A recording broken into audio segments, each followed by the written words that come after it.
Hello बच्चों, कैसे हो आप सब लोग।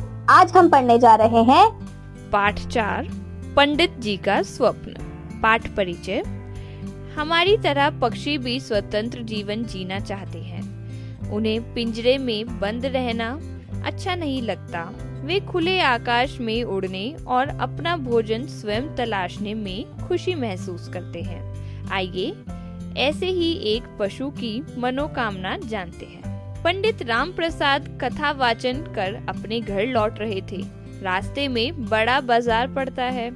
वहाँ से उन्होंने घर की जरूरतों की चीजें खरीदी।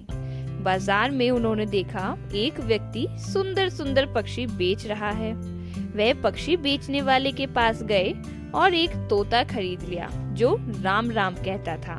घर आकर उन्होंने सारा सामान रख दिया और एक सुरक्षित स्थान पर उस तोते के पिंजरे को टांग दिया। धीरे धीरे पंडित जी ने उसे बहुत कुछ सिखा दिया। कुछ ही दिनों में वह तोता बच्चों की तरह बातूनी हो गया। बहुत लोगों ने पंडित राम प्रसाद से वह तोता खरीदना चाहा, पर पंडित जी ने साफ मना कर दिया।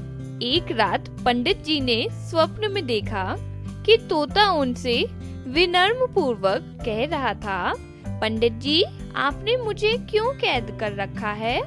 आप तो धार्मिक व्यक्ति हैं, फिर आप यह पाप क्यों कर रहे हैं? पंडित जी ने तोते को समझाते हुए कहा, तुम मुझसे यह बात कह रहे हो जबकि मैं तुम्हें सुरक्षा दे रहा हूँ।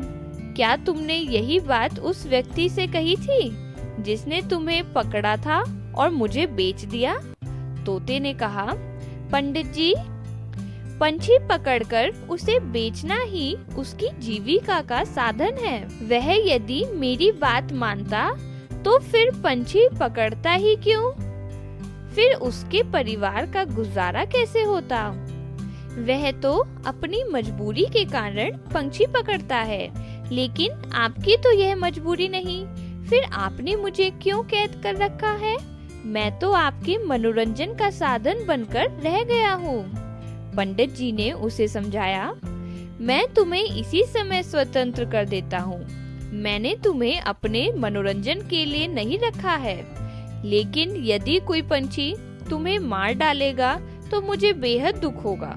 पंडित जी की बात सुनकर तोते ने कहा, मरना तो मुझे एक दिन आपके पास भी होगा। स्वप्न पूरा हुआ। प्रातः काल हो गया। पंडित जी तोते के पास आकर बोले, तू स्वतंत्र होना चाहता है ना? यह सुनकर तोता प्रसन्नता से नाचने लगा। पंडित जी ने दुखी मन से उसे स्वतंत्र कर दिया। देखते ही देखते वह तोता हवा से बातें करने लगा। वह स्वतंत्र होकर बहुत खुश था। उसे खुश देखकर पंडित जी भी बहुत प्रसन्न हुए।